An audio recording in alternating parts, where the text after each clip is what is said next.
The door opened and they stumbled into the library. Huh. I think the shaking stopped. It would seem so, but we are yet to be out of danger. You're right. Let's hurry. They ran across the hallway. This exit needs the Uranus card, too. Straight for the large metal door. Next to the door was the Uranus card reader. Hey, Junpei. Yeah, I know.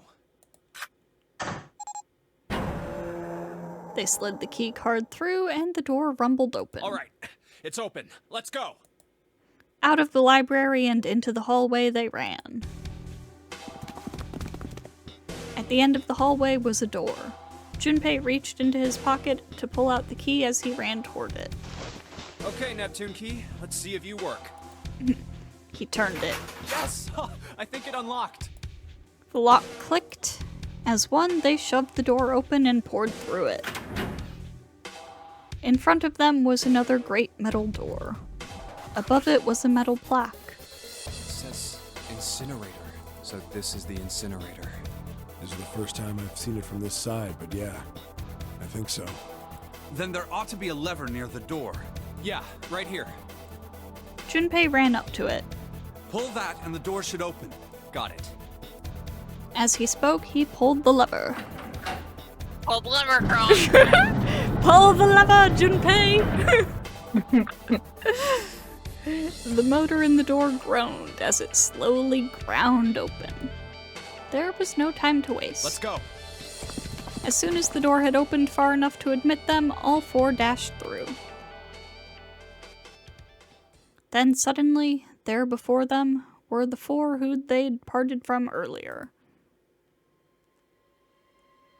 Ace and Lotus stood in front of the number 9 door. Santa was curled into a ball against the wall of the incinerator, holding his stomach. And then there was June. I'm sorry to just like completely dispel the emotional atmosphere, but as soon as I saw that image of Snake, I was like, period cramps. Real. Oh, that's so real. She sat slumped against the wall, exhausted. What the hell is going on? Junpei ran toward June. He skidded to a stop in front of her and knelt down. What's wrong? Are you okay? Her face was pale and her lips dry. When she spoke, he could barely hear her. Jumpy, you came to get me. Of course I did. I made a promise. I'm so glad you're here. So glad. She mumbled the same words over and over, weakly. Junpei could feel his heart breaking. Hey, what happened to you? I'm fine. I just fainted.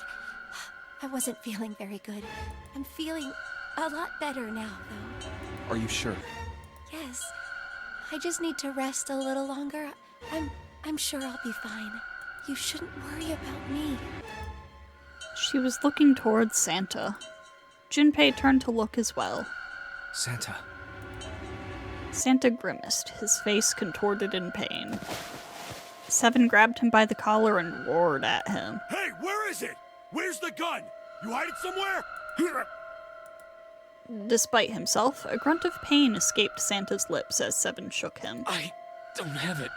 I got sucker punched and they took the gun. What? Who took it? What? Isn't that obvious? I took the gun. Obviously. This CG again. Yep. He did indeed have the revolver in his hand. It was pressed against Lotus's temple. Ace had her pinned to him with the other arm, and she was shaking visibly. Her fiery attitude was gone, replaced by fear. She didn't dare speak. There was sweat on her forehead, and when her eyes weren't flicking up to the gun pressed against her, they seemed to desperately want to say something. Just what the hell do you think you're doing, Ace? Or maybe I ought to say Gentaro Hongo, CEO of Cradle Pharmaceuticals. Seven's Oh my deep god, what is happening to my connection? Oh no! Okay. Yeah, okay. I was like, Was Bam a robot for anybody else? Oh boy. Oh no! Mm, yeah. That was chunky of a connection loss, but we're back. Oh I thought it was no! just Okay, me. okay.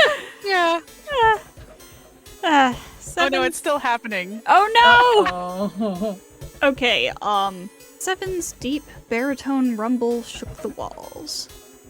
Ace sneered. You have me at a disadvantage. And I don't like that. You know me, but I don't know you. Do you have any idea how much I've suffered? Can you even begin to understand my pain? The pain of prosopagnosia, right? Junpei's voice was casual. Or at least it was trying to be. Another irritating insect. And how do you know that? Hmm? Good question. Junpei couldn't Well- say. He just knew. Another unexplainable mystery. No matter. If you don't want to answer, it makes no difference to me. This is a waste of time anyway. It's time for me to go. God, he's such a dick. Behind Ace, Junpei could see the red. It was placed in the small indentation on the wall. Quickly, Ace placed his hand on the scanner. First is 1. Give me your hand. Also, Ace is really saying that to a blind man. Right? Yeah, Like, Yeah. buddy. dude. He's got it worse, dickhole. Okay, one thing that I did know about this game going into it that was like a relatively recent thing that I learned was one of my friends played through this like a couple of months before we started, and I saw it like complaining about like this is just an insane use of an extremely not well-known disability. Yeah. Like it's Yeah. this is Uchikoshi, what happens in your brain? I mean, and to be fair, he probably came up with just like the idea for the reveal and the swap and the puzzle all together, and gave Ace that in order to make it possible to pull the switcheroo with Snake and the other guy, Yeah. and then later on filled in the blanks because like it becomes laughable when you consider that Snake is standing right there. yeah. A man who is both blind and has a prosthetic arm, and Ace is complaining to him that he doesn't know how hard he's had it. Well, that's because anybody who isn't Ace doesn't count. Exactly. Who isn't him matters. Yeah. God. There's a reason why he called himself Ace. Oh, that could have been very bad. It beeped and he forced Lotus's hand onto it as well. 8. And with this, Then at last, he reached into the pocket of his jacket, he pulled something out and pressed it against the panel. The third asterisk appeared on the red. 9. The thing he had used for his for the final verification was the bracelet with the number 9. The ninth man. Kubota's bracelet. 1 plus 8 plus 9 equals 18. 1 plus 8 equals 9. I believe I've won this game. His smirk made Junpei's blood boil. I've had quite a time playing with you. I must thank Zero, I suppose. Wait, what? Ace doesn't know who Zero is. Junpei's eyes flicked towards Santa. He hadn't moved since they'd entered the room. Santa was still holding his stomach and groaning as if in immense pain. Junpei wasn't sure if it was real pain, but he wasn't sure it wasn't either. What the hell are you planning, Santa? At any rate, this game ends now. I will escape, and the rest of you will have a slightly less pleasant ending. I suggest you enjoy your final moments. Goodbye. Wait! Ace, of course, paid no heed to Seven's request and laid hold of the lever on the red. With a sickening sense of finality, he pulled it.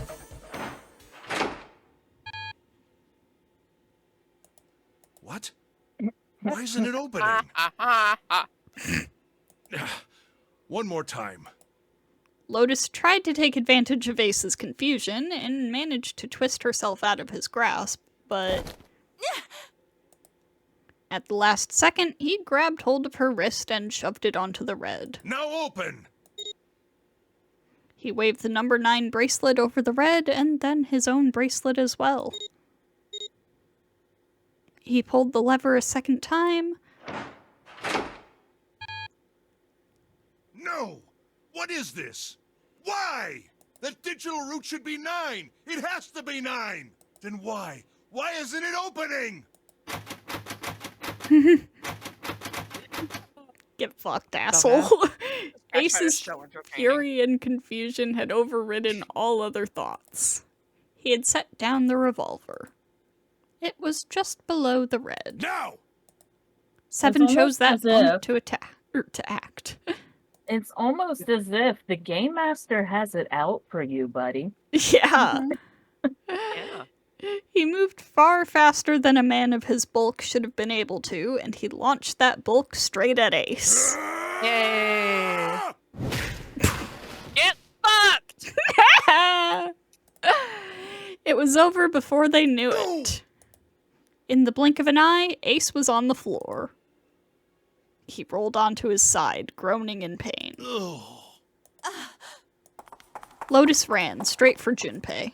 She darted around behind him and stuck her head out, making sure to keep Junpei between herself and Ace. Oh, Junpei. that was close.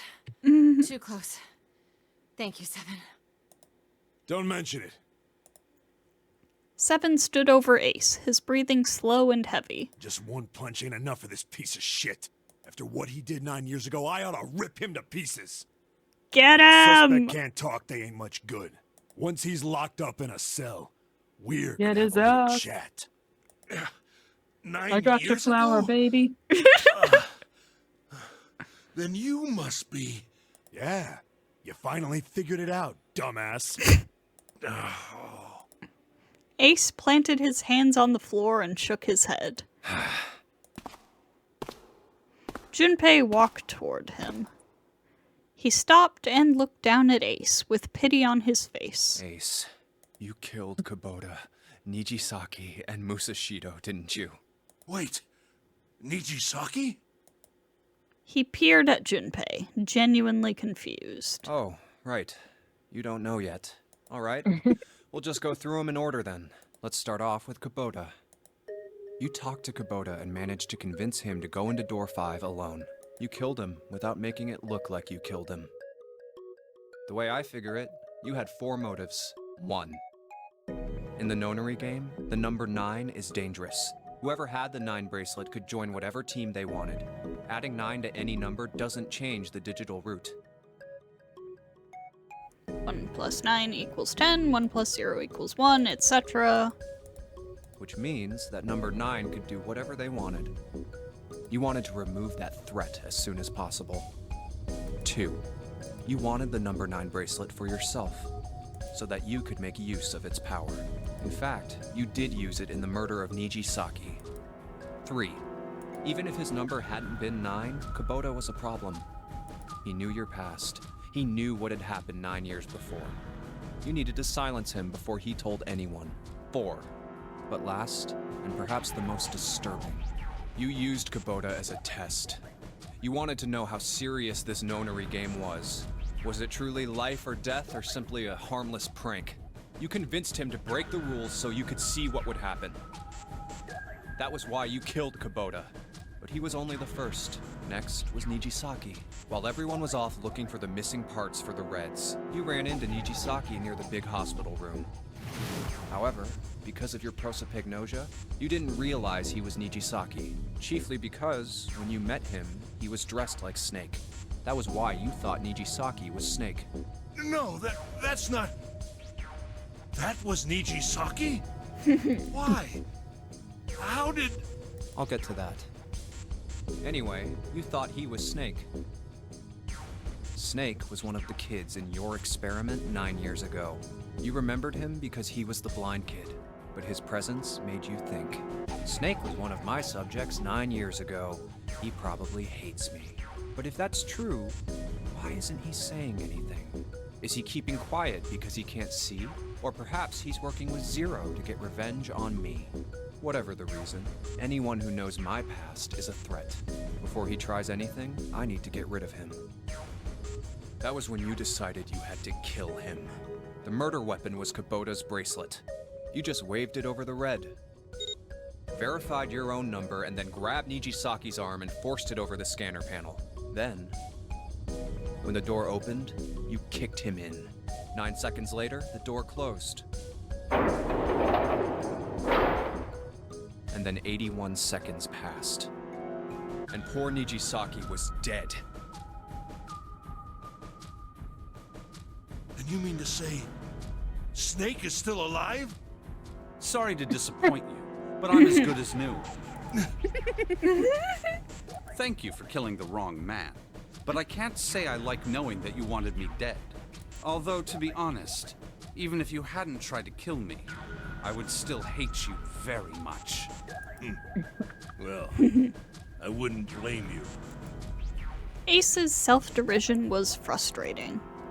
But Junpei kept his emotions in check and continued. Last but not least, let's talk about Musashido's death. When Clover and I were investigating the chart room, you came over to talk to me.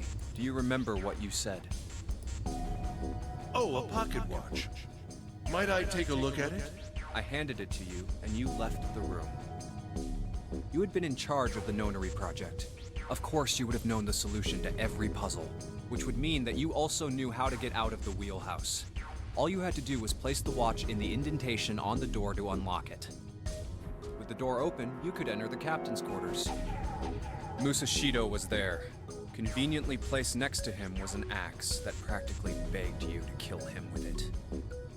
You picked up that axe and buried the blade deep in the other man's chest. One blow was all it took, and then you returned to the chart room as if nothing had happened.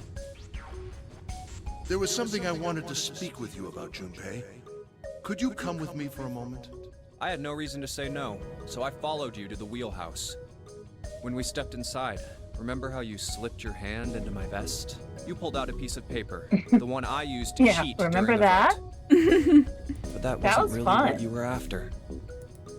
Your true purpose had been to slip the watch into my pocket. It wasn't a very good plan. Had way too many holes, and someone saying the wrong thing could have brought it all down around you. You must have been desperate.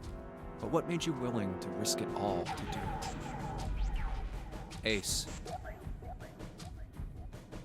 That was the only thing Junpei hadn't been able to figure out. Musashido's murder is the only one I don't understand. You obviously did it. But why? Oh, and by the way, earlier I was mistaken. It looks like there is in fact only one credited actor for Santa. But Keon has a lot of fucking range. Yeah, I didn't realize that my microphone settings had gotten fucked up because I had to reinstall Discord recently. Oh dear.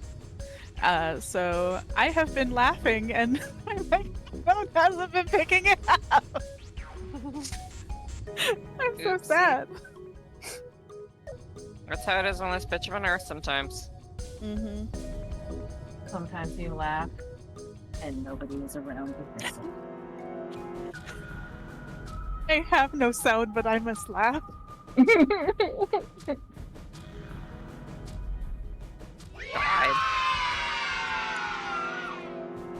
I don't know. I forgot that we actually have a laughing one. the Scooby with reverb. Oh, it just turned 11. You mean 10? No, 11, motherfucker.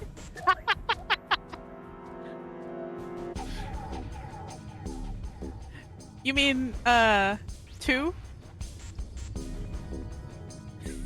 You mean the fucking car? I was doing a digital root joke. Yeah, well, we've all established kind of that we're not really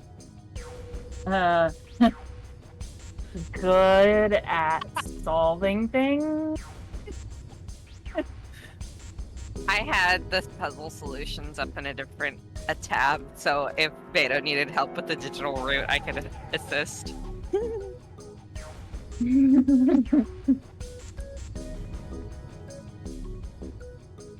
But like, no, for real, the blueprints. Okay, we're back. Because of this. Slowly, Ace reached down and pulled something out of his pocket. It was a folded piece of paper. What's with the paper? Just read it. Junpei took it and opened it. Let's see. This was what it said. Number 1. There are 2 ways you might survive this ordeal. The first is to win the nonary game. The second is for you to confess your sins of 9 years past. I have prepared a camera in the captain's quarters. The images captured by that camera will be streamed through a satellite and distributed across the world. Simply look into the camera and repent. Once you have confessed everything, I will release you from this ship. To make your confession more credible, I have left you a witness in the captain's quarters. Perhaps he will confess with you. The decision is yours. Do as you please. 0. When I awoke in that room on D-Deck, I found that in my pocket. That was why I chose door 1 when we voted. If I went through that door, I knew I could get to the captain's quarters. As you said, I knew how to enter the wheelhouse. My plan was to find the pocket watch before anyone else. If I could, then my alibi would be set. At least, that was the plan. Unfortunately for me, you got to it first. That sleight of hand was the best I could manage on short notice. And it wasn't very slight. Yeah. You meant to kill him from the beginning then? Musashido, I mean. I only knew Musashido was the witness after I reached the captain's quarters. I asked him, and he answered. He seemed groggy. Perhaps he had only just awoken from sedation. I suppose Nijisaki was in much the same state. He seemed confused and disoriented when I encountered him. But yes, you are correct. I intended to kill him from the beginning, even though I didn't know who he was. I proceeded to the captain's quarters in order to remove this so-called witness. Ace had confessed everything. What energy he had left with, or what energy he had left him with the truth, and he sagged on his knees. Although he had confessed, his sins were not forgiven. Junpei felt revulsion for the pathetic man on the floor near his feet. But in among the revulsion was a hint of pity. After all, Ace had not been the only person who murdered those 3 men. Junpei spoke quietly. Ace, you figured it out, haven't you? You were being manipulated. Yes, so it would seem. It was little more than a puppet, in many ways. Everywhere I went, everything was already prepared. The Reds in the large hospital room were dismantled. Nijisaki was dressed like Snake. There was an axe in the captain's quarters. Musashido was delirious from the anesthetic, so he couldn't fight back. Nijisaki as well. In retrospect, I can't understand how I could have fallen into such a simple trap. But yes, this was a trap. It was Zero's trap. And I fell for it, hook, line, and sinker. I did everything he wanted me to do. Yeah. By manipulating you, Zero was able to kill 3 people and keep the blood off his own hands. All of this was revenge for what happened 9 years ago. That's why this nonary game happened. Am I right, Santa? Junpei looked over at Santa. As Junpei spoke, he stood up, his legs still shaky. Huh? What the hell are you talking about? I don't know any... Ain't no point trying to play dumb anymore, Santa. Actually, I guess I should call you Aoi Kurashiki, huh? Seven's face was sad as he spoke. My memory came back to me, kid. You're Aoi Kurashiki, no doubt about it. Never thought I'd be back in this room talking to you. But hey, I guess this was all part of your plan, right? After all, the person who planned the nonary game this time around was Zero. And Zero's you. Looks like you really do have your memories back, huh? Santa's smile was sarcastic and something else. Well, I guess there's no point in hiding it then, huh? Yeah, you got me. I'm Aoi Kurishiki. I was one of the kids in the nonary game 9 years ago. I made it out. So did Snake over there. But there's one thing... No, I guess there's two things you got wrong. Number one, I ain't Zero. What? Wait, what? Sure, I was helping Zero out, but I'm really more of an assistant, like a secretary. But an assistant's only an assistant. I didn't come up with all this. All I did was follow Zero's orders. Then, if you're not Zero, who is? Come on, Junpei. Your girlfriend? Think about it for a sec. Calm down there, Junpei. Didn't I say two things? You made one more mistake. Junpei, you just said all of this was revenge for what happened 9 years ago. That's why this nonary game happened. But that's not it. Revenge isn't the only purpose. There's another reason you guys were playing the nonary game. To save someone. Save someone? Right. You were brought here to help my sister. To save Akane. What the hell are you talking about? Akane Kurishiki died 9 years ago in this room. I was there. I saw... Suddenly, Seven froze. His eyes went as wide as dinner plates, and he spun around toward June. Junpei followed his gaze. What? She was gone. Where June had been, there was nothing. What the hell? Where is she? Where's Akane Kurishiki? Seven began to mumble to himself, a strange series of words strung together as if his mind wasn't functioning properly. His face was twisted with effort, as though he were struggling with something they couldn't see. He gritted his teeth and pressed his hands against the sides of his head. My head! My head, it feels like it's gonna pop. Seven! What the hell is going on? I don't know, I just... I swear to God, my head feels like it's about to explode! From somewhere far away, they all heard a deep, heavy noise. It sounded like a tremendous wheel slowly beginning to turn. Santa seemed to have entered an almost trance-like state. His words were calm and measured. What was the Nonary Project? I'm sure you know already, but I'll tell you one more time. It was a project designed to test a particular phenomenon. And what was that phenomenon? For two organisms to communicate with one another in the absence of physical contact. The morphogenetic field theory. Could human beings use these invisible fields to exchange information? That was what this experiment was conducted to determine. There were two separate locations. One was the Gigantic, and the other was a building in Nevada called Building Q. The 9 children trapped in Building Q were faced with numerous puzzles, copies of identical ones on the Gigantic. They were told to send their answers into the morphic field set and transmit them to their brothers and sisters on the Gigantic.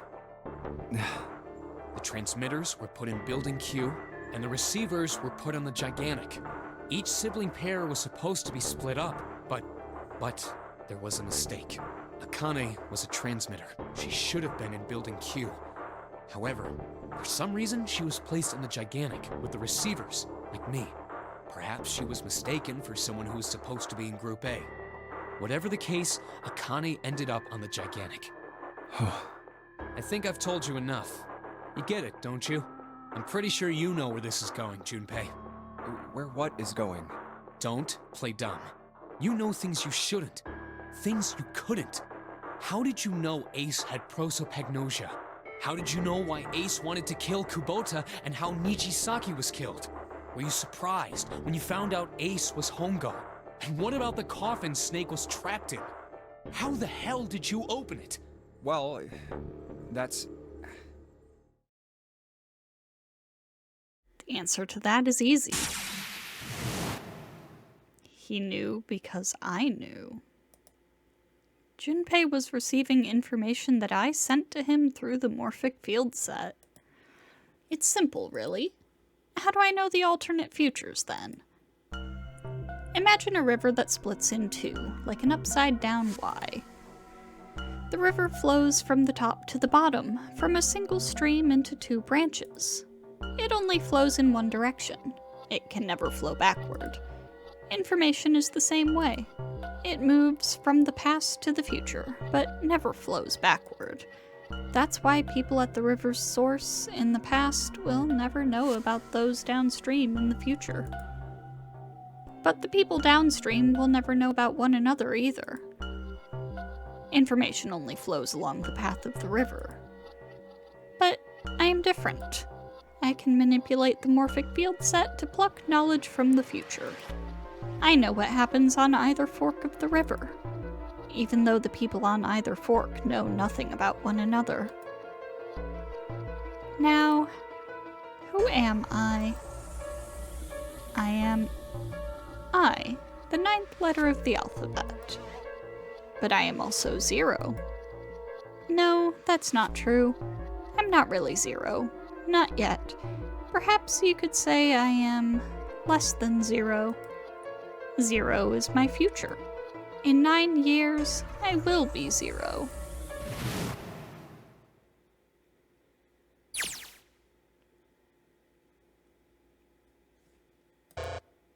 Oh, it literally won't let me switch. Yeah. Where did she go?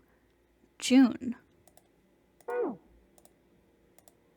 No, Akane. Where did you go? Santa! Why is Clover...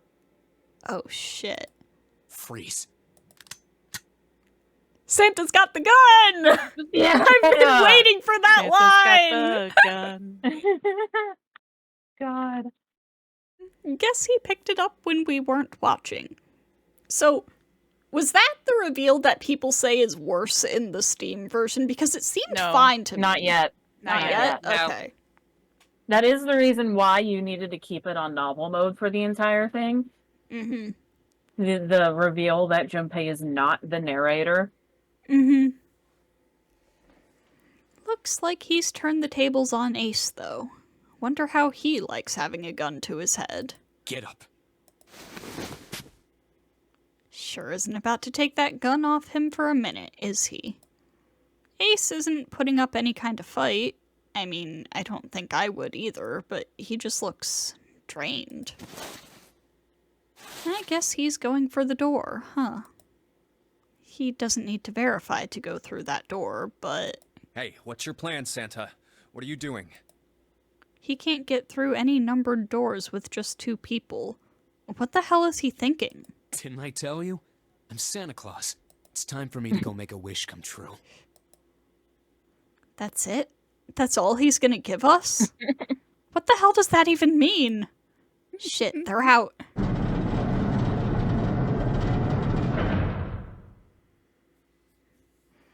And now the gate's shut. Looks like the rest of us are stuck in here. They're all looking at me. At least Seven's headache is gone. I'm jealous. He seems to be alright. Well, I guess there's no harm in trying. Let's see if this door still opens. Damn. Well, it looks like this door isn't opening anytime soon. Oh, you mean we're trapped? So it would seem. What the hell is Santa trying to do? Oh my gosh. Oh my gosh, what? Have you considered where we are? There can really only be one thing Santa would do now. No. No, you can't be serious. Oh, but he is. Shit, we gotta do something. Maybe we can still get out through door 9. There's the red. Yeah, alright, we can do this. I've just gotta... No, it's not gonna work. There's no way. The 5 of us can't open this door. 2 plus 4 plus 5 plus 7 plus 8 equals 26. 2 plus 6 equals 8. Is there any combination that'll work? Junpei, can I borrow your pen and notebook? Sure, why not? I don't think I'm gonna need them. Ever again. Well, she's There has to certainly... be like Clover has to be, like, really good at math. Yeah. Well, she certainly looks purposeful. Looks like she's writing equations. A lot of them. Huh? Ah, man. She doesn't look very happy. What? Hey, no need to be ripping pages out like that. Jeez. What the hell are you doing, Clover? Give me that! Alright, at least 7 got it away from her. Maybe now I can get a look at what she was writing. Let's see.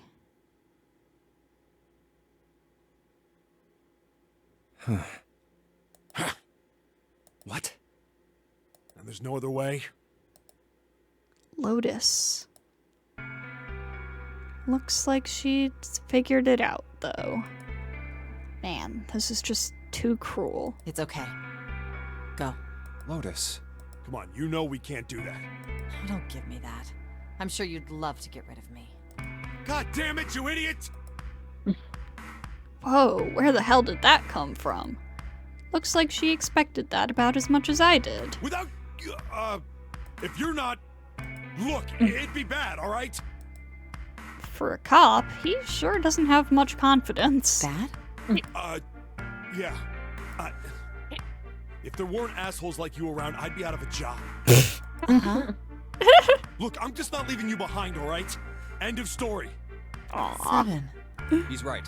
I'm not leaving you either. Me too. You didn't honestly think I'd abandon you, did you? You're all idiots.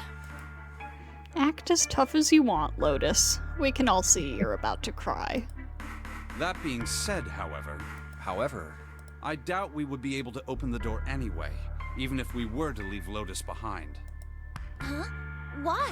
I trust you remember what happened to Ace? I couldn't, see exactly what happened, but I was able to guess what he was attempting to do earlier, at the Red. Oh, yeah. No! What is this? Why? That digital route should be 9! It has to be 9! Then why? Why isn't it opening? I'm a whiny little Just baby. to see, why don't we give it a shot?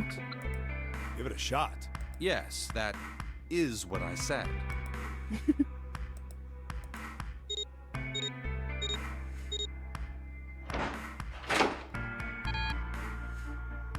2 plus 4 plus 5 plus 7 equals 18. 1 plus 8 equals 9.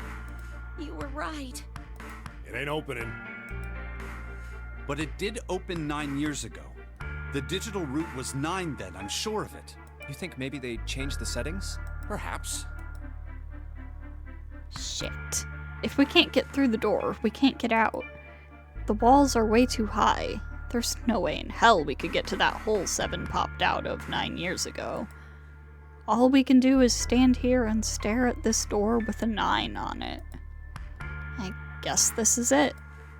This is the end.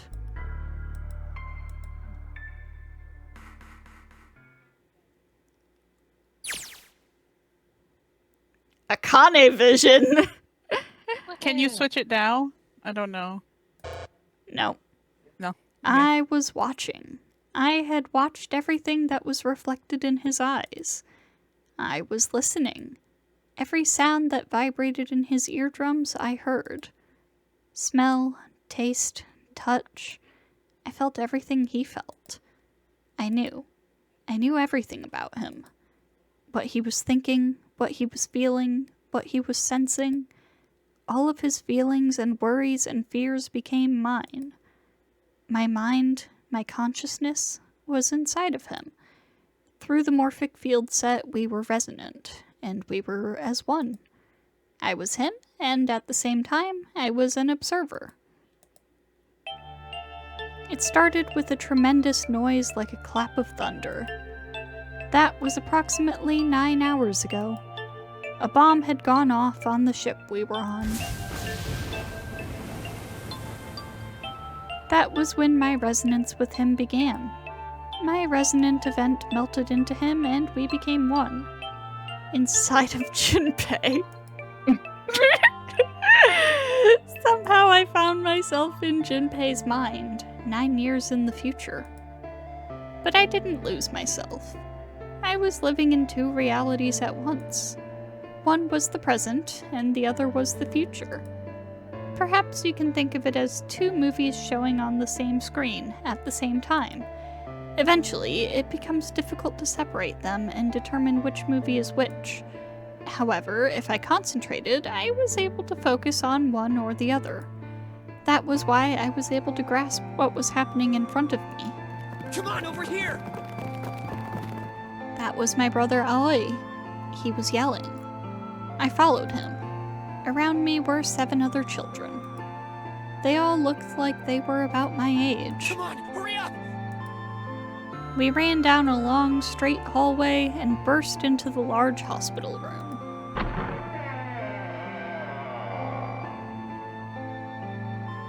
Everyone was arguing. 2 of the boys got in a fist fight. A girl watching them began to cry. "I want to go home," she cried. "I want to go home." Another girl slapped the crying girl and glared down at her. It has been 2 hours since the nonary game began. We were starting to fall apart. But just when all hope seemed lost, Light started talking. He was blind. 9 years later, we would call him Snake. Hello, everyone? Could you come over here for a moment? He was older than most of us, and his voice had authority and dignity. The fights died down, and we gathered around him. I have a little sister. She is very important to me. Right now, she is over in Building Q, and is desperately trying to send information over to me. Her name is Clover, and today is her 9th birthday. As he spoke, he pulled something from his pocket. In his hand were 9 4-leaf clovers. I was going to give these to her as a birthday present. I was outside picking them when I was abducted. I'm sure I've already told you, but I am blind. For a man who can't see, collecting 9 of a very specific plant is, well, it is difficult. But my sister means a great deal to me. And I hope that these would show her how much I cared for her. Since it's her 9th birthday, I thought 9 4-leaf clovers would be appropriate. Every one of you has a brother or a sister in Building Q with Clover. For their sake, we have to survive. We have to get off this ship. Do you understand? If we're going to do that, there are 3 things you have to remember. We need trust and love, and we have to have faith in one another. If we can take all 3 of those to heart, then I promise that good luck will come our way. Did you know that the leaves on the 4-leaf clover mean faith, trust, love, and luck? Those words are leaf words. So if you believe what I've told you, and you understand, then I want you each to have one of these. They're a promise between friends. He gave a clover to each of us. I took one too. Eventually, he was left with only a single 4-leaf clover. He had one last thing to say. Now don't ever forget, so long as you have that, we will always be connected. Do you understand? When he finished, the tension of only a few minutes before was gone. We were calm. After that, we ran around the ship for a while longer and opened several of the numbered doors until we finally found a door with the number 9 on it. In fact, there were 2 doors with 9 on them, and we found them in the chapel. We split into 2 groups and walked through the doors.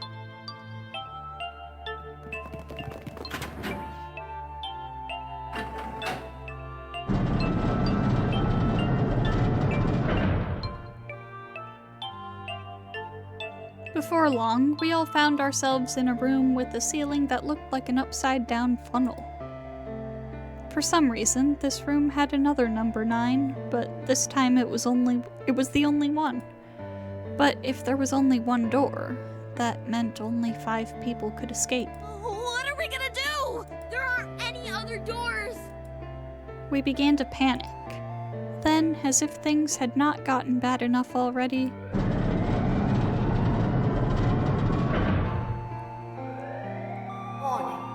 Warning. Emergency incineration command has been acknowledged. Automatic incineration will take place in 18 minutes. Please evacuate the incinerator immediately.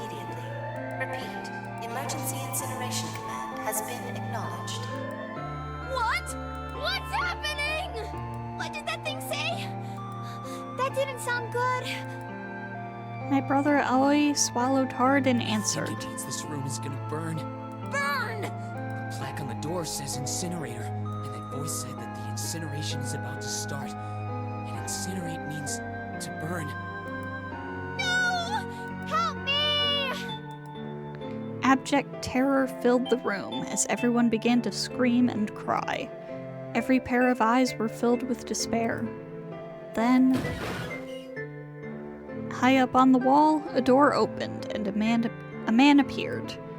He was a huge, frightening mountain of a man, as large as a bear.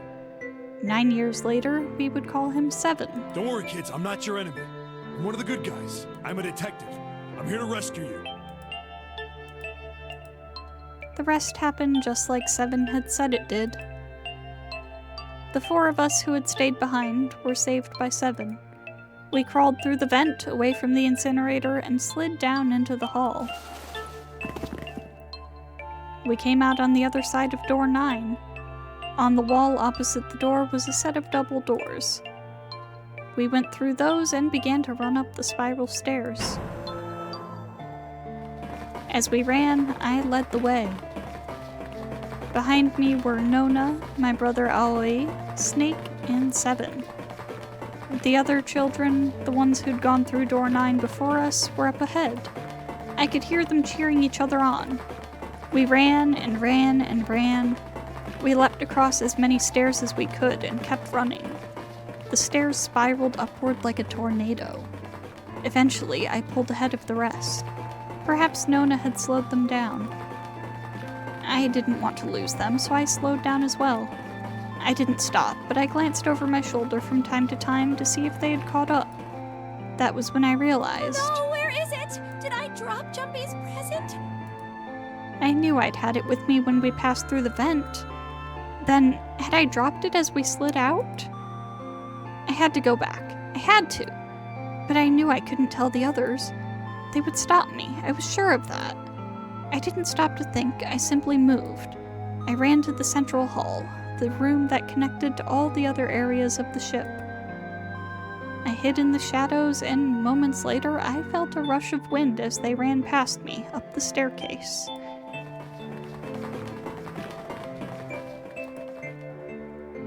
I waited until they were out of sight, and then I ran.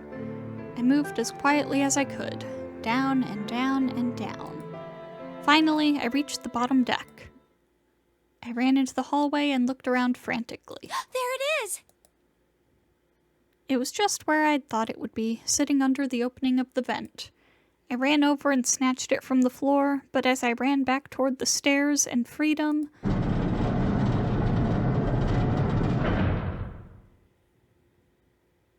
the door to the incinerator opened, and a man stepped out.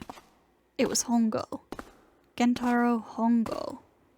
9 years later, we would call him Ace. Ah, how wonderful to see you decided to come back. His smile made my blood run cold.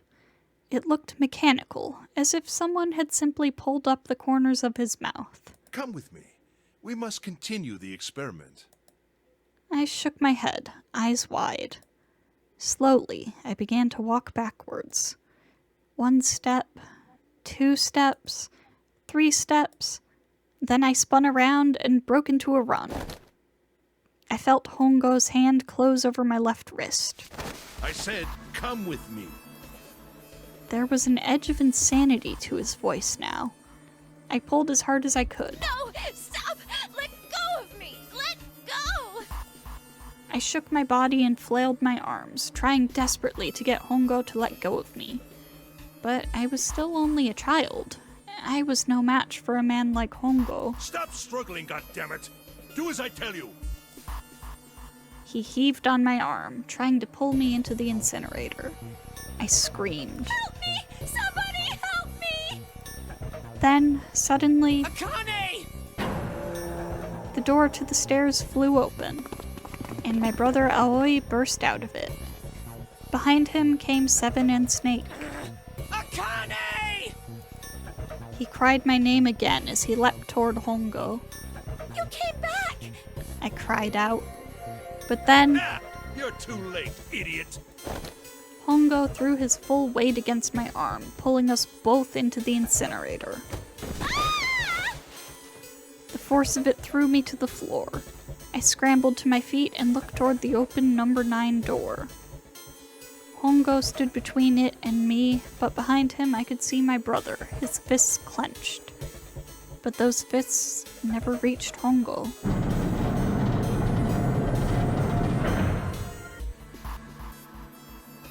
With the cold, heartless screech of metal on metal, the door slammed shut. Hongo glanced at me mechanically, his face registering that there was an object there, but not anything he would consider a human being.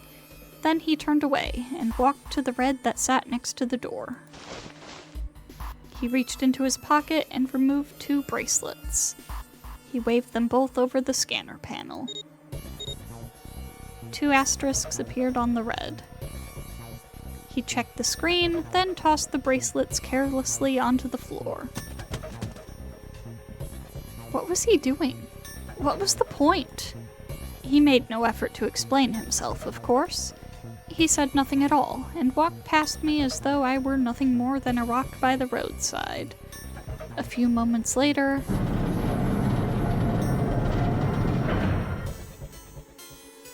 the 2 other doors slid shut as well. Faintly, I could hear someone pounding on the door behind me. I turned around and ran toward the door with the 9. Akane! Akane! Are you okay? I could hear a voice from the other side of the door. A worried, frightened voice. Help me! My throat was already raw, but I screamed as loud as I could. My voice echoed lonely around the empty room. What should I do? I think I'm trapped in here! Where's Hongo? He went out the other door! What? Then it started again. Warning. Warning. Emergency incineration command has been acknowledged. Incineration will begin in... Okay, try clicking the thing. 18 Nope. minutes. Ah, damn it. It says Junpei vision now. Junpei I don't think vision. it's gonna let me switch it all now. Yeah. Incineration will begin in 18 minutes. Yep. Please evacuate the incinerator immediately. Holy shit. Man, I knew what it was gonna say, but that is one hell of a creepy voice. I knew it! It's starting. Santa started the incinerator. Fuck! Man, I never thought I'd hear that damn voice again after 9 years. What the hell? What the hell? What in God's name are you talking about? We'll explain It's 9 later. years this and 9 years that, and when it's not 9 years something, then you're talking about some sort of fucking experiments. You aren't making any sense. I'm sorry, Lotus, but we really don't have time to explain it right now. I promise. I'll tell you everything once we get out of here. But Incineration will begin in 17 minutes. you know what that means, right? Incinerate means burn. What kind of idiot do you think I am? I know what incinerate means. Well, god damn it. Okay, fine. I won't ask anything else. Talk about whatever you want. But you have to do something for me. 7, figure this out. What? Why me? Just shut up and stop this thing. How the hell? There has to be some sort of emergency shut-off button. There isn't anything like that. How the hell do you know? Because I looked for it 9 years ago. Yeah, Lotus isn't happy about that. Can't really blame her. Wait. The floor. It's moving.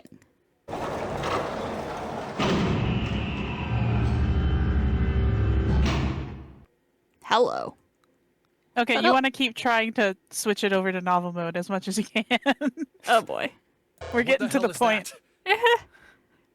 What else can I say about it? But what the hell is that? What is that? What is that? What it's else in could novel I mode. say? The floor opened and a machine rose up out of it.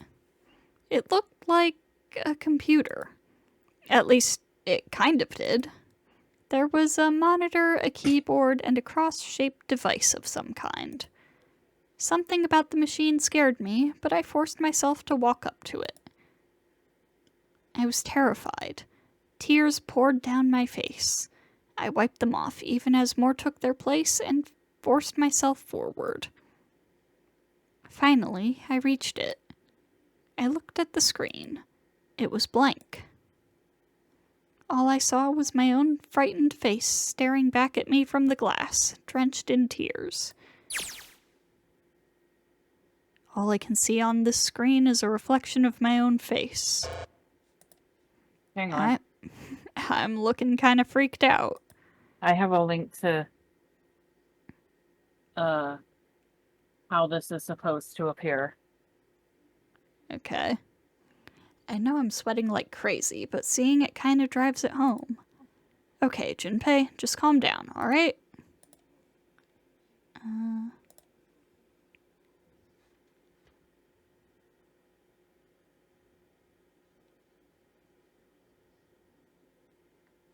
Okay, I am looking. I am looking. Yes. Yeah.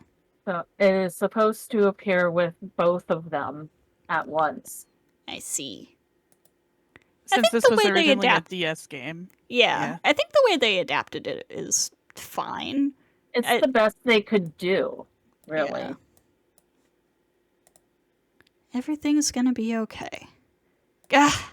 Man, I wish that thing would just shut up. Incineration will begin in 15 minutes. Alright, back to this thing. If it's only showing up now, then it's gotta be important. But what the hell am I supposed to do with it? Hey, move! Gah! Hey, we're all tense, lady. That doesn't mean you get to shove people around. Okay, it's turned on. There's nothing on the screen, though. Oh, this is bad. This is really bad. If there's nothing on here, how are we supposed to do anything with it? Sure, I'll just push buttons. I'm sure that'll... Huh. Well, at least it's on now. What's on the screen, though? What is this? What's up?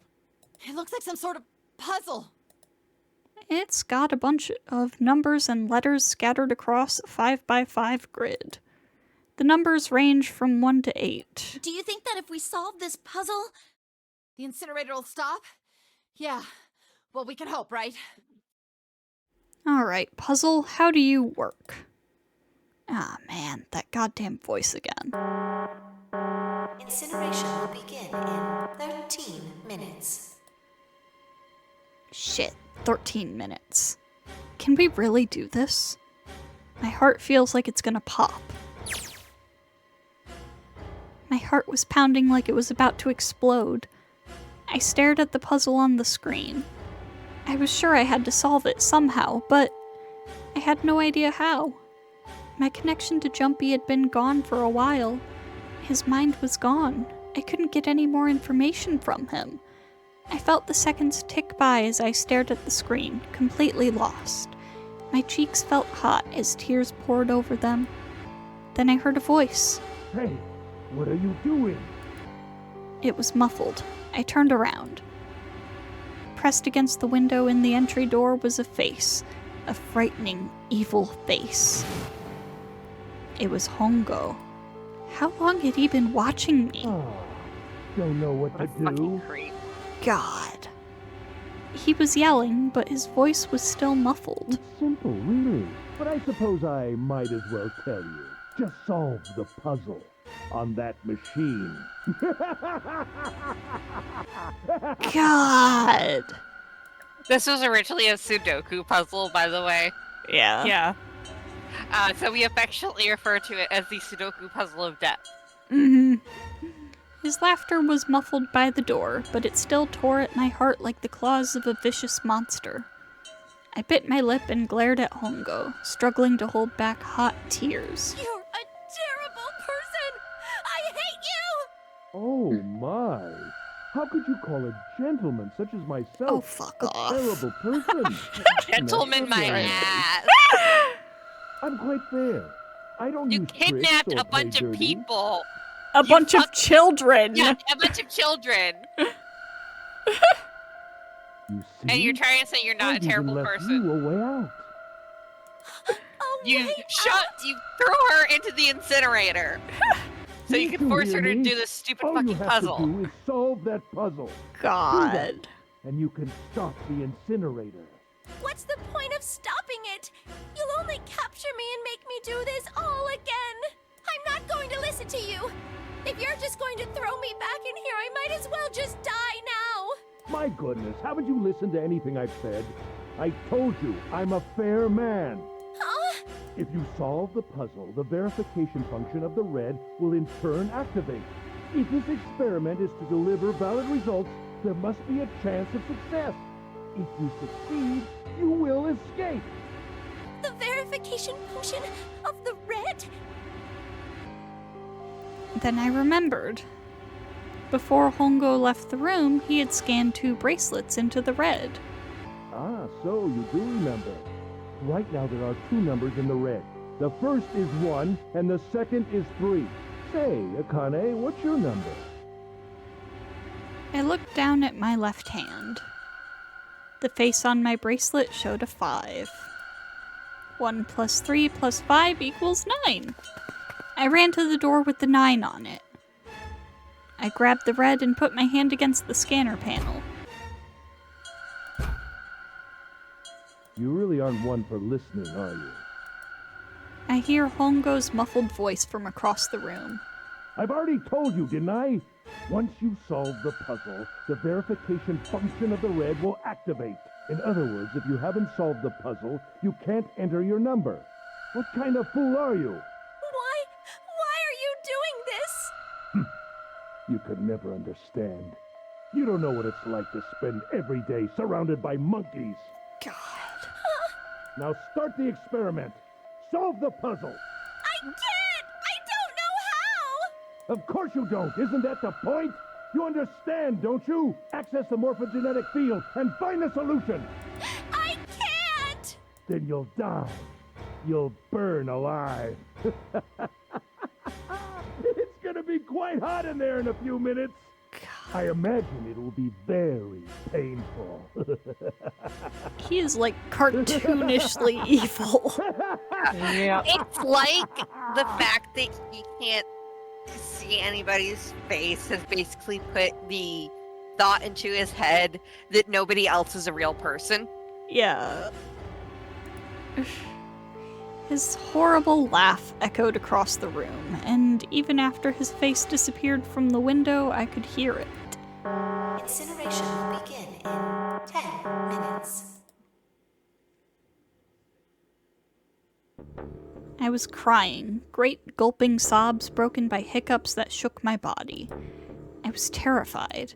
I could feel my fear pressing down on me like a tremendous weight. Somehow, I forced my shaking legs to carry me back to the device. I stared at the monitor. I can't. I just can't. There's no way. I can't figure this out. What was I going to do? I didn't know. I didn't even know where to start. Fear scattered my thoughts, and all I could think of was how I was going to die. My palms were sweating, and my blood was boiling in my veins. It was hot, so hot. I couldn't breathe. I felt dizzy. My heart roared in my chest as if it would pound itself to pieces.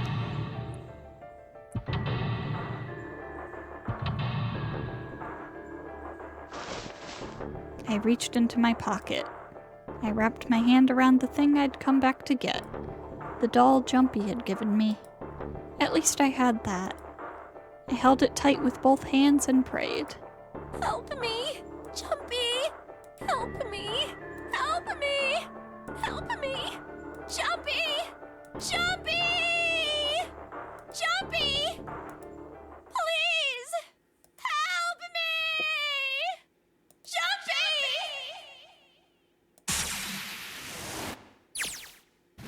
Akane? Akane? Who the hell is Akane? Shut up! Just shut the hell up! Seven and Lotus don't understand. I think Clover and Snake have an idea, though. Clover's looking at me. And I think Snake may have figured it out.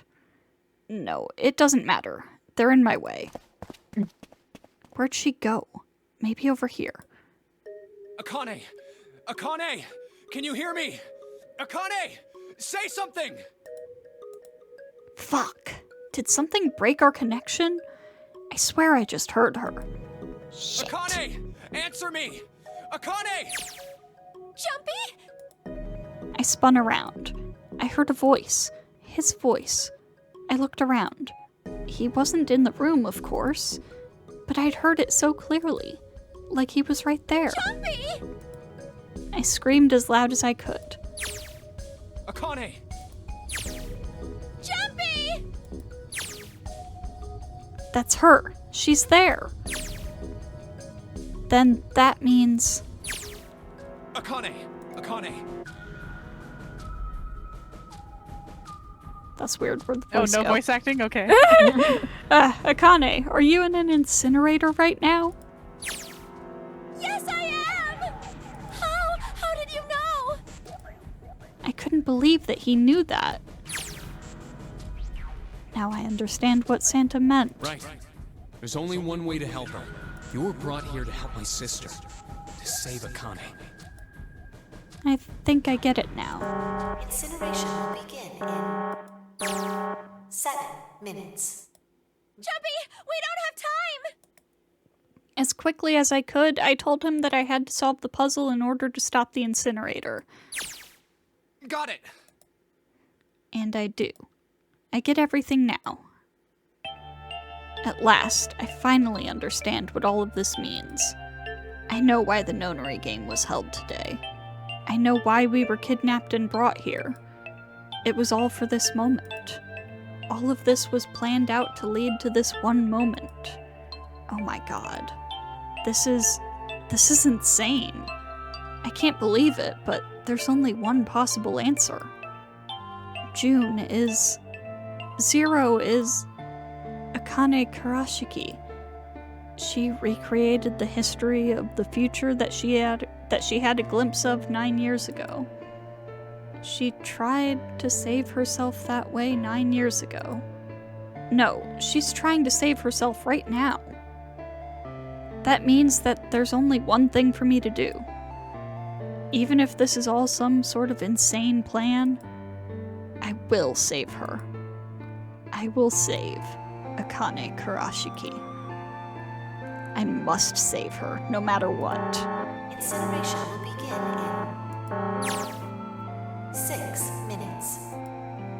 The voice reminded me of how much time I had left. Yeah, I know. Just hang on, alright? I promise I'll get you out of there. I'm not gonna let you die. I promise. So don't worry, alright? Just give me a few minutes, okay? Okay. My voice shook as I answered.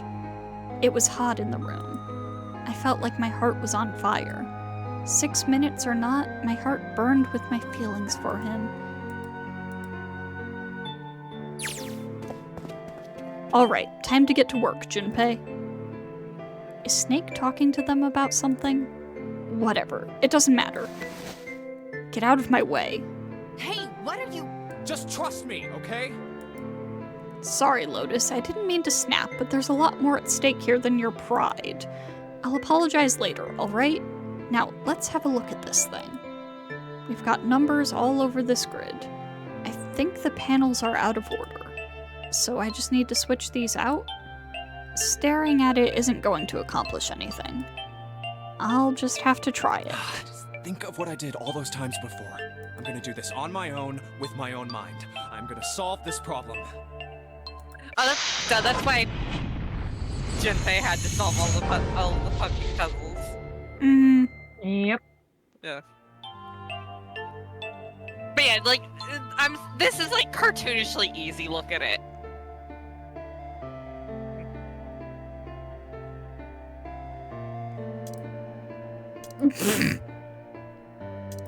Okay, so when I pressed hint, numbers appeared in the empty spots on the grid.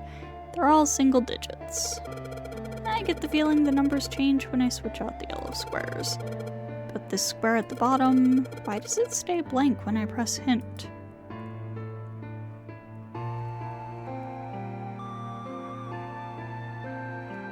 So... You say it's cartoonishly easy, but I'm staring at this like, what the fuck? Look at the numbers and the letters, and look what the letters spell.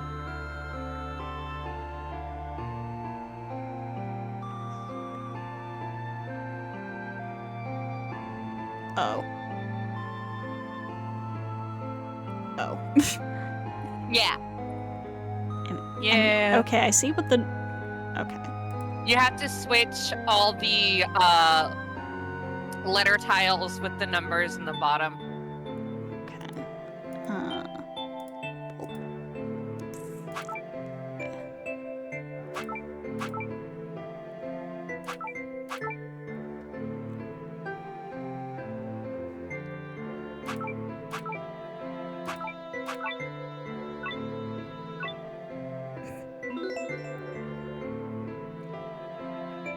Success. Please enter password.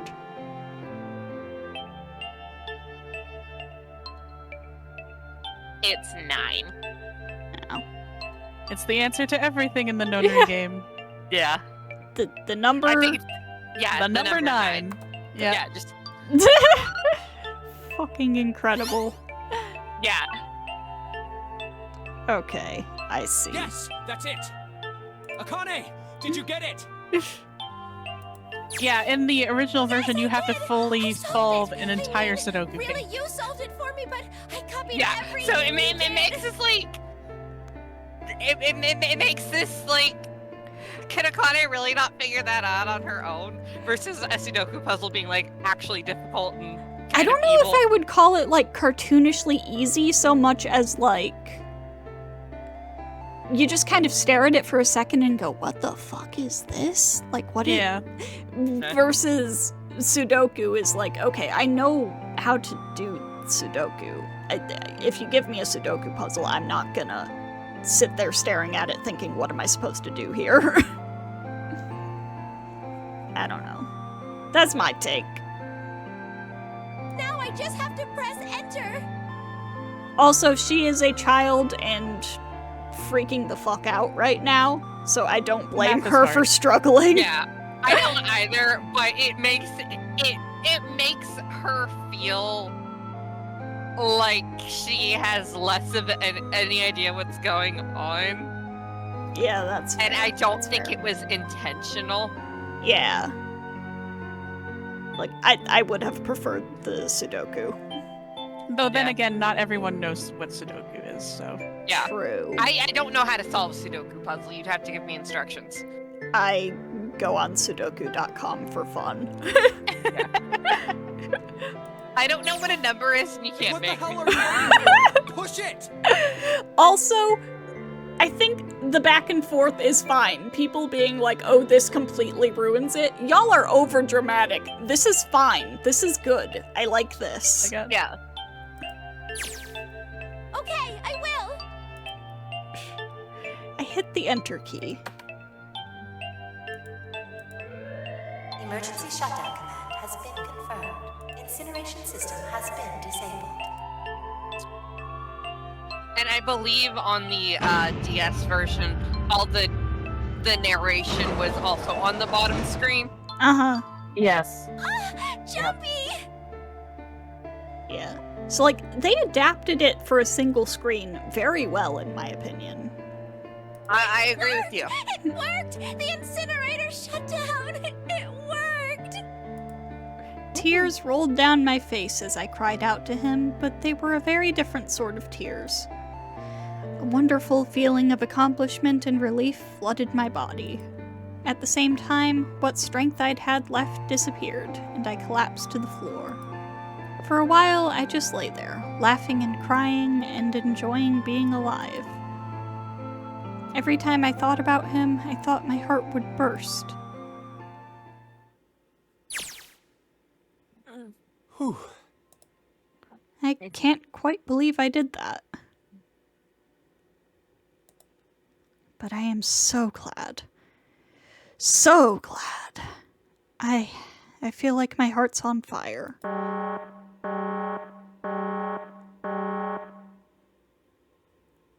No, I don't have time to be thinking about that kind of shit. I need to tell Akane. Akane! Sorry, but things are kind of busy over here. I'm gonna have to hang up now, okay? Bluetooth connection! That's adorable. I wiped the tears from my eyes and nodded vigorously, even though I knew he couldn't see me. Then I looked over at the corner of the floor. There were the 2 bracelets Hongo had left behind.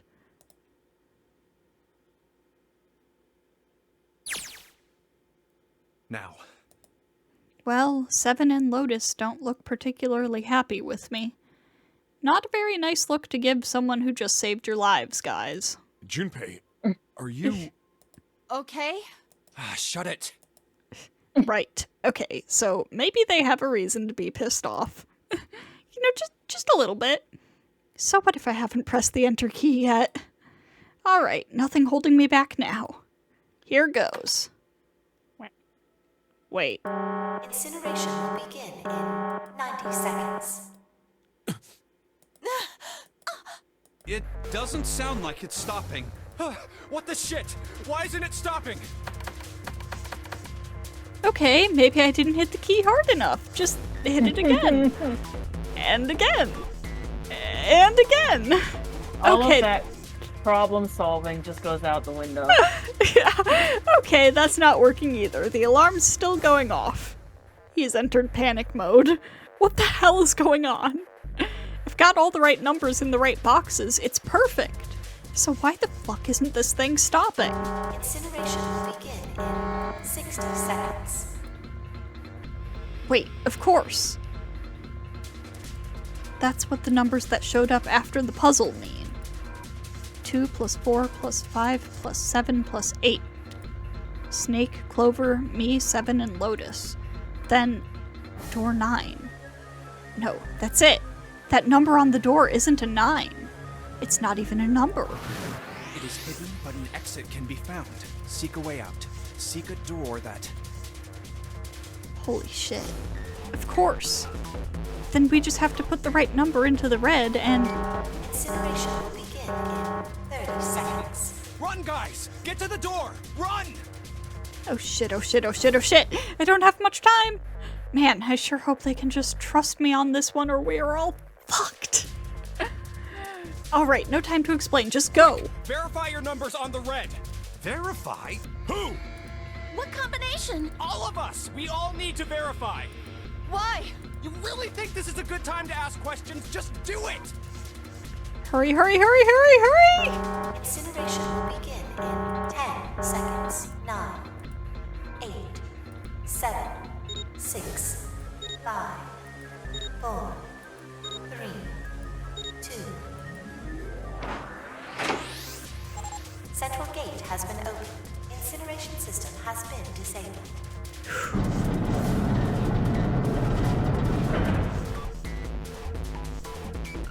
Oh, thank fucking Christ. No time to be happy. Time to go. Hurry! We've only got 9 seconds before the door closes. Go, go, go! Come on, guys, move it!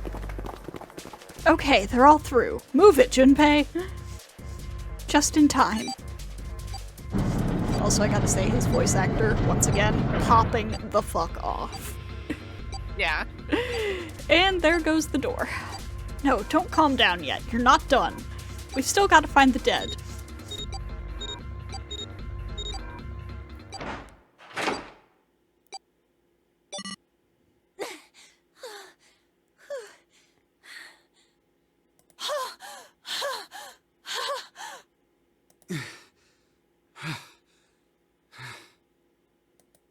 Shit. Looks like we made it, huh?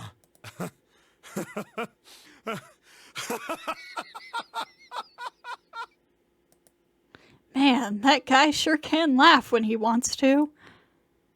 Looks like Clover and Lotus are totally out of energy. Snake is shaking his head wearily. I just want to take a nap, but... Akane? Akane! Can you hear me? Akane! I want to tell her we made it. I want to tell her how good I feel. But nothing.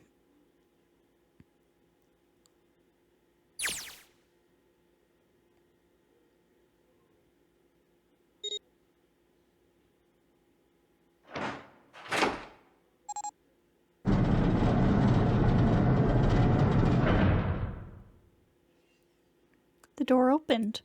Standing in front of it was my brother. Akane! Oi! I cried his name, even though my voice was almost gone from screaming, and I leapt into his arms. Oh, oi! Akane! I buried my face in his chest and cried again. I cried and cried and cried. The steady thump of his heart in my ear made me feel like I was home. Its beat was almost like a lullaby. I wrapped my arms around him as far as they would go and held him as tight as I could. Just to be there felt like a miracle. I hadn't felt the warmth of another human body in what had seemed like an eternity. I just wanted to stay there in his arms forever. But I couldn't. The moment I'd passed through the door, my bracelets had begun the countdown to death. Yeah, girl, get the dead. I leapt away from him and looked around. The door had already closed. I spotted the dead only a short distance away. It took me only a moment to get to and scan all the bracelets. I left the ones Hongo had dropped on the scanner panel. That was it.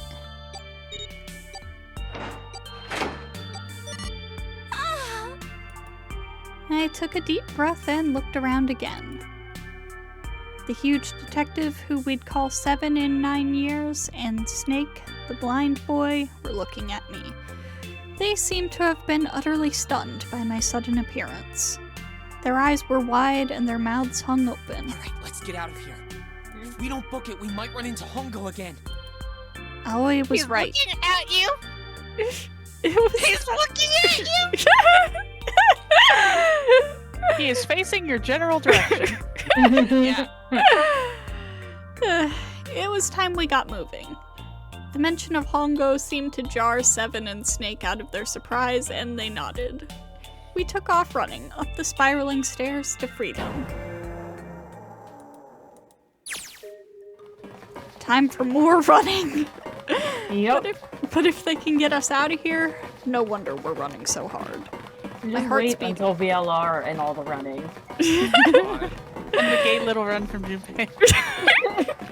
That's until ZTD. Eventually. We'll get there. Eventually. My heart's beating so hard I can barely hear. God, I can't wait to breathe real air again. Huh? Is Seven talking? Hey, Junpei, can I ask you something? What's up?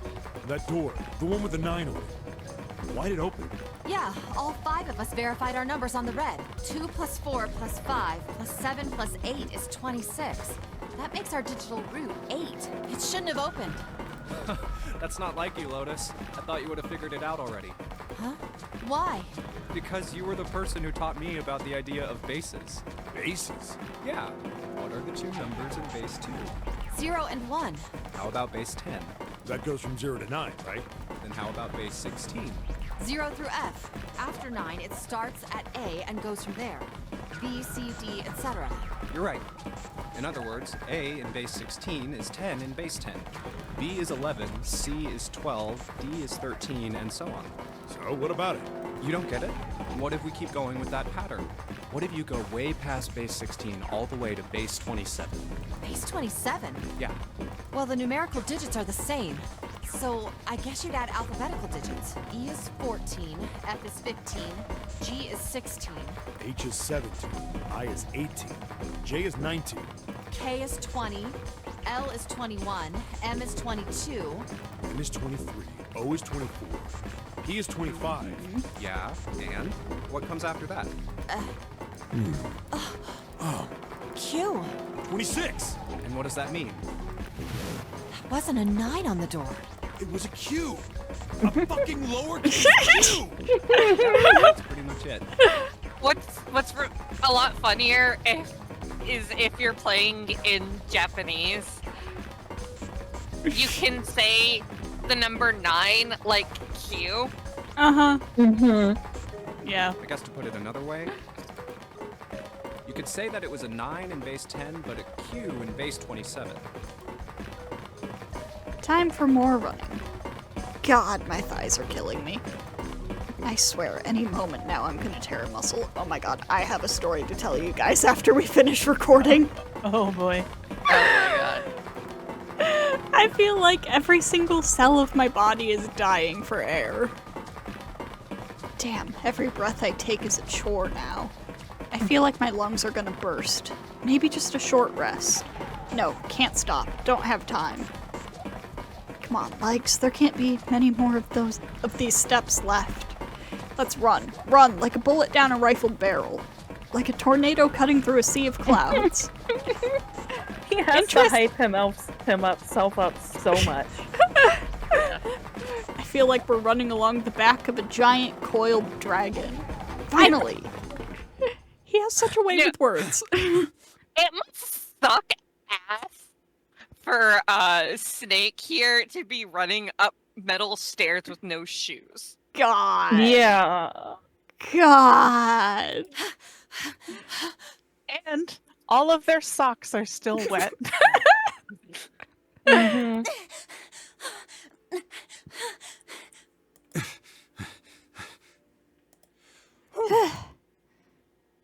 Jesus, I can barely breathe. No, Junpei, no time to rest. Pull yourself together. You're almost there. All right, I'm gonna open it. Yeah. Yes, we're finally here. Please do. Sure, you look like a big, heavy door, but you're the only thing standing between me and my freedom. But even more important than that, you're the only thing standing between me and Akane. You're gonna open, and you're gonna open now.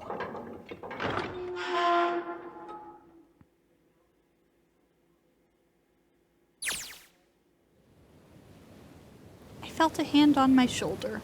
It was Aoi's. He gave it a small, reassuring squeeze. I was so happy I felt like I could melt. My heart was at peace. And not only because my brother and I were back together again. Thanks to the huge detective, all 9 of us who had been kidnapped were finally able to escape from the gigantic. On the distant horizon, we could see the faint outline of the ship as it sank. It gave a thunderous roar as it finally slipped beneath the waves. Its last cry echoed out across the ocean, and then it was gone. It's over. Aoi whispered. Yeah. It was over. It was finally over. Or was it? Was it really? No, that was wrong. That wasn't it at all. I was sure of it. This wasn't the end. It was only the beginning. This was only a prologue to what would happen in 9 years.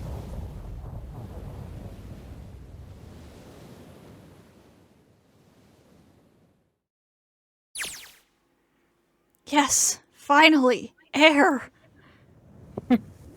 Yeah.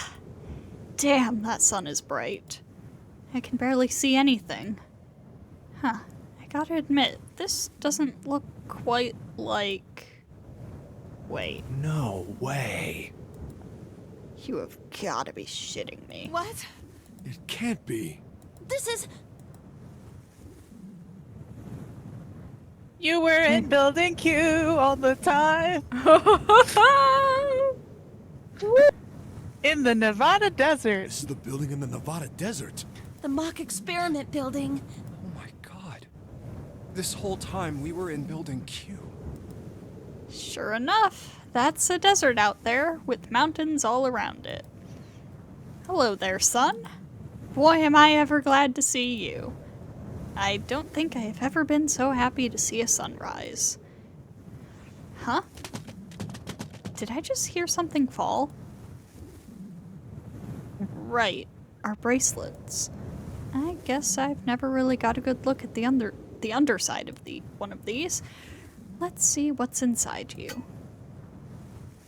Just a little electronic chip, like an ATM card. That's it. There's nothing else. Nothing that even... RFID! Nothing that even looks like a detonator. There was never a detonator to begin with. Figures. Akane. Jumpy.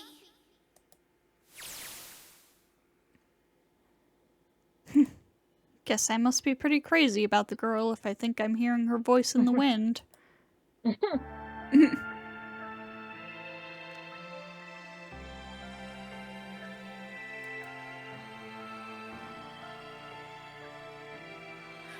Dumbass.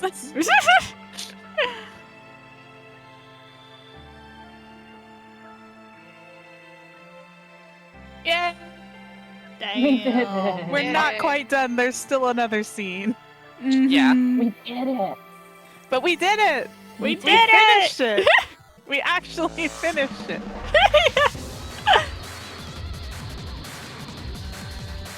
And now you know all the twists and turns and all the nonsense. Yes. Damn. The thing is, like, Good ass game. I can't even remember when we went over the history with them and the rabbits. Like, I know we did, but when? I don't remember. It was like a couple sessions ago, I think. Yeah. Yeah. Okay. It was after we saw quote unquote snake's body. Yeah. Right. Oh, right. And then I must have like completely Morphin zoned out or field something.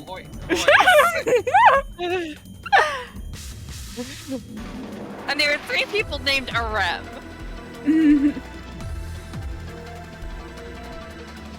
Okay, and you guys all knew that I knew this already, but for the audience, now is when I confess that I knew who Zero was all along. Yeah. It's still a really good build up. Yeah, it's really I've been good. here the whole time.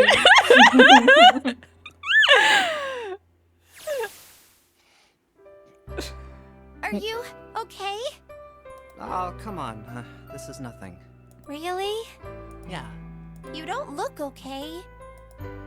It was just before the end of elementary school.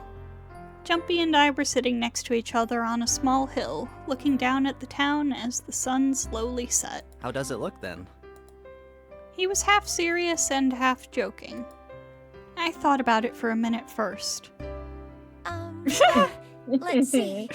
It looks like you kissed a toad and got warts, but then they just kept growing and growing and growing. What does that even mean? Junpei grinned and... Oh, ow, ow, ow, ow. See? I told you you're not okay. You're too reckless. You can't beat 5 8th graders, Jumpy. That's crazy. 5? Yeah, but I couldn't just stand there. I mean, don't you think so? I had to do something.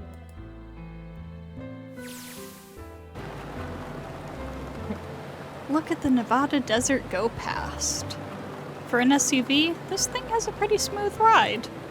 Sure was nice of someone to leave it for us outside the building, keys in the ignition and gas in the tank. Almost like it was a present, you know? Anyway, we jumped in, and now here we are, screaming across the desert. Lotus is over there in the passenger seat. Snake and Seven and I are all squeezed into the back seat here. I still can't believe we let her drive. So fun! This is so awesome! Driving is so great when there's nothing around. And there's no speed limit. Oh, God. Hey, She Clover, sounds like a watch maniac. those bumps, all right? Yeah. This car jumps even a little, and I think I'm gonna get crushed to death. Hey, damn it. I can't help if I'm big, all right? Suck it up. Why don't you drive, Seven? I'm a cop. I ain't gonna break the law. He doesn't have an international license. Yeah, but you could have sat in the passenger seat. Oh, hell no. There's no way I'm giving this seat up. And Clover, there's no need to slow down. The car Santa and June are in should be somewhere down this road ahead of us. Yeah, I saw some fresh tire tracks going out. There's no doubt about it. Then we've got to hurry if we want to catch them, don't we? Sure thing. Oh, shit. God damn it, she doesn't have to drive so fast. Man, I didn't even think a car like this could go this fast. We're sure throwing up a lot of dust. It's like a wood-paneled station wagon. And Junpei's probably one of those people who just like never goes over the speed limit and drives as carefully as he can. Uh-huh. And yet still crashes into things. Probably. It was a couple hours. I was gonna say he like sees a dog on the side of the road and he's like, "Whoa, cool dog!" And then he crashes into a power line. He sees a snail on the side of the road and he goes, "Whoa, cool snail!" It was a couple hours after we'd run into the junior high students. They'd been hiding in the bushes on the back of one of the hills, drenching a kitten in gasoline. Jeez. The moment we saw what they were doing, Jumpy ran up to them, furious. Hey! What the hell are you doing? Then he jumped on them. He quickly scooped up the kitten and tossed it to me. I caught it and ran for the police station as fast as I could. Help me! Officer, please! You have to come with me! The policeman and I headed back to the hill. All we found was Jumpy, sprawled on the ground with the face covered in big, swelling lumps. You couldn't run away after you threw the kitty to me? I asked him. He stuck his tongue out through the hole in his mouth where a tooth had fallen out. It's fine, it's fine. He's 12. It was probably just a baby tooth, right? Then why didn't you? I didn't want to. I wanted to beat him up. Beat him up real good. Because of what they were doing to the kitty. Yeah, that too, but I think they were the ones behind those murders our first semester. Remember? Oh, you mean the bunnies. Yeah, the bunnies. He plucked some grass from the ground and tossed it into the wind. They asked me what elementary school I was from, so I told them. And then they said they'd do the same thing to you that they did to the rabbits. I couldn't forgive them for that, so I...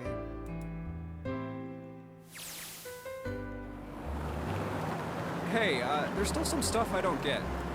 Of course, they probably don't know any more than I do. Like Ace. Well, I guess I should say Kentaro Hongo.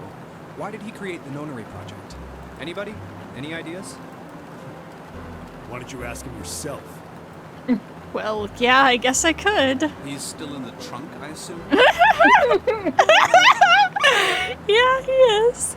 Still tied up, I'm assuming, with his mouth taped shut. His eyes just look empty. No emotion. He looks like he's just given up. I wonder if he even cares what happens to him anymore. Hey, were you listening to us? Yeah, go ahead and try to pretend you weren't, you old bastard. Let's get that tape off your mouth. Come on, I know you were. Answer me. You could at least look at me when you talk, man. I only wanted to see the faces. Human faces. That is not a reason to kidnap a bunch of children for a death game. Nope. I thought if I could gain the ability to access the morphic field set, then perhaps Cool motive, still murder. could see faces.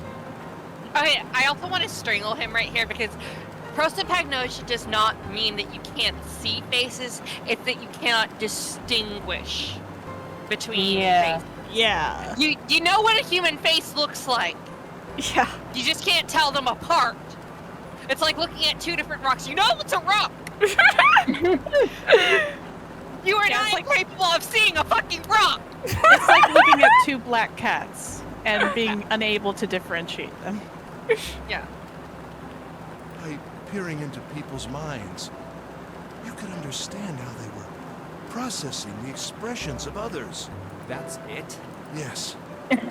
God. Put it simply. But if you are looking for You more suck so philosophical much. I can supply that as well. You see, the human collective consciousness. No.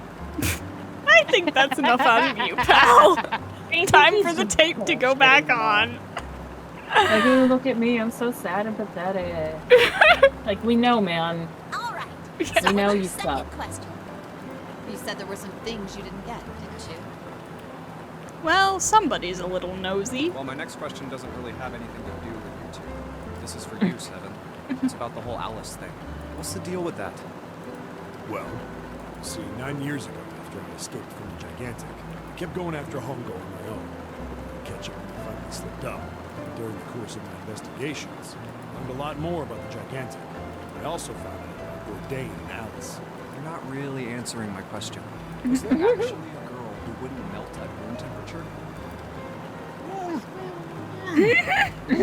Shut up!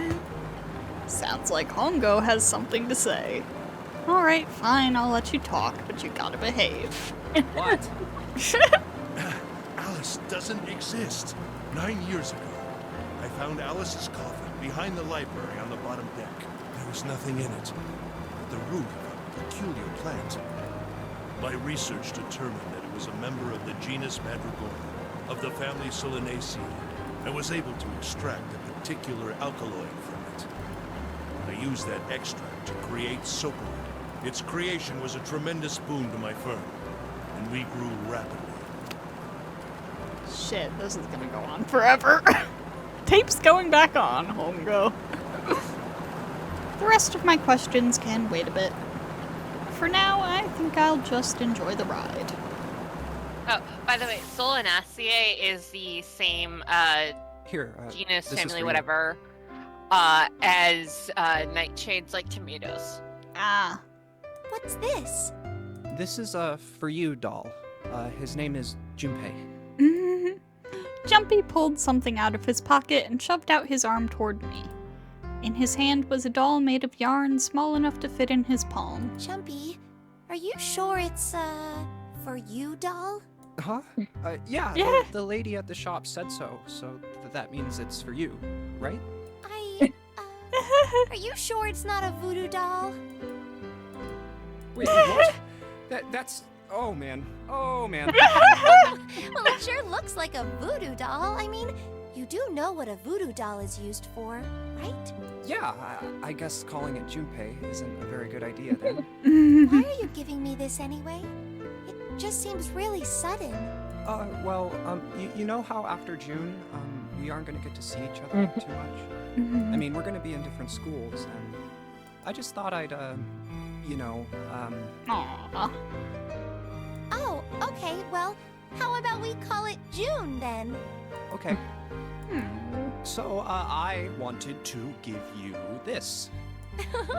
You sound like some sort of tribal chief in a bad movie. Yes. I, head of tribe. This doll, traditional charm of tribe. God. So I give this. It me. So we always together. Oh, Jumpy. If something bad, then hold and pray. I go wherever you are. So here, take. I reached my hand out and picked up the doll gently. Thank you. Thank you so much, Jumpy. Before I knew it, I was crying. Tears streamed down my face and fell onto June's tiny yarn body. Oh, Jumpy. I'll never forget you. I promise. Jumpy looked straight into my eyes and said just 5 words. I'll never forget you either. The sky was a beautiful crimson red as it melted down toward the horizon. The last golden rays of sunlight stretched out across the city and painted themselves across the hills. We sat, bathed in the warm light of evening. Just the two of us, leaning gently against one another, shoulder to shoulder. The sun set, and we still didn't leave. We watched in silence as the darkness deepened, and one by one, the lights of the town began to flicker on.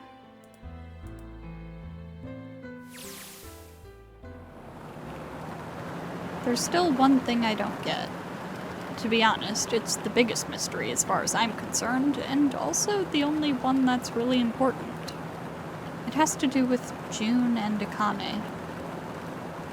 9 years ago, she died in the incinerator on the Gigantic. But she's still alive now, as June. But how? Was it because I tapped into the morphic field set and saved her 9 years ago? Yes. Alright, let's say that makes some kind of insane sense. If I did that, then how do I make sense of what Seven remembers? Snake makes sense. He's blind. He couldn't have seen her body anyway. But Seven, he said he was sure he saw it. Does that mean there's some kind of historical discrepancy? Or wait, maybe that's not it at all. There is one other logical explanation. Was what you told me the truth, Seven? You look satisfied. No. No way. He couldn't! Hey, look! Over there. There's somebody next to the road. What? Hmm? It's so weird that we never learned Seven's name. Yeah. Yeah. There she is. All ice. Why aren't you wearing shoes, lady? The burning gaze of the Nevada sun pounded down on her head.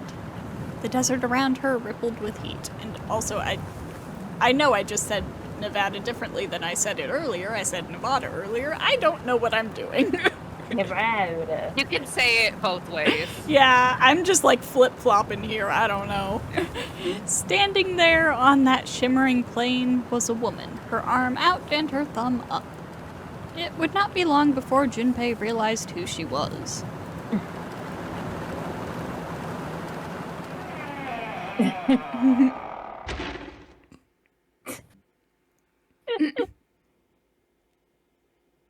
End.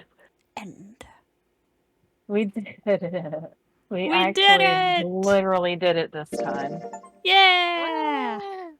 Anyway, I guess like the ending does kind of imply that Seven was working with them. So I looked up the stuff. So it is implied that Seven's amnesia is caused by a Schrodinger's cat-like situation in which there are multiple overlapping alternate histories causing discrepancies in reality, that he has undetermined implanted memories in his mind as a result. So that means that he both remembers Akane living and dying, and Lotus hints to it in the laboratory, saying if memory is actually stored somewhere else in some sort of main body somewhere, maybe he hasn't forgotten anything at all. He's just having a difficult time accessing his memory because of the monitor. His brain has been damaged. Makes sense. Right. Also, when they were in the incinerator, he got like that horrible headache. Yeah. Mm-hmm. And his head only stopped hurting after June disappeared. Mm-hmm. Yeah. Because she was no longer there with them. So he was not trying to confront the fact that Akane was alive and dead at the same time. Yeah. And then when Junpei solved the puzzle, we had gone to a timeline in which June had lived. So that she was alive, and there was no longer that discrepancy in the timeline where she was where she was alive and dead at the same time. Yeah. Yup. Dude, that game was so fucking good. This game is so good. I get it. I get why there's so much hype around it. Yeah. Yeah. Now we just have to make you play AI. Oh, no. Before VLR. that. VLR, at least. If not ZTD2, but I need to VLR meet definitely. The man, the myth, the legend, Sigma. Sigma Clem! Yes. His name is so unfortunate in modern times. Ligma. Yeah, Dr. Hansi, you Ligma. weren't there in a previous roleplay group where Newt wrote Sigma. He got called Dr. Ligma. Oh And god. he just kind of embraced it after a while. Like, he literally just made that his display name for a long time. That's However, amazing. when you do play VLR, I do have a request for you to use the Japanese voices because Fi's English voice actor is a Trump supporting anti-vaxxer. Okay. Can do. Okay. Thank you. God. I wish there was a way that you could replace just the one voice.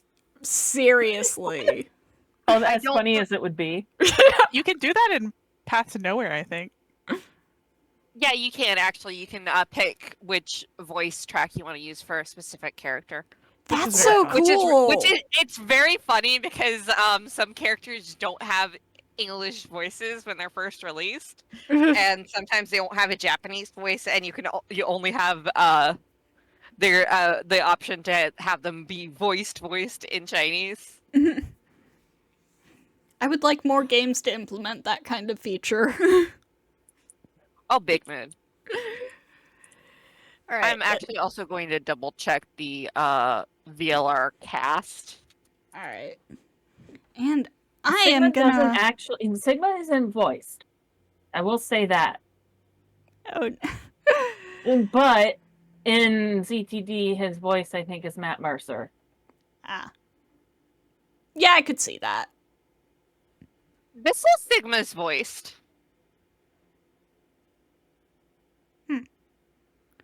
Well, I am gonna wrap this video up for now. But as we said, next time we will be starting VLR. So, I hope to see you all then.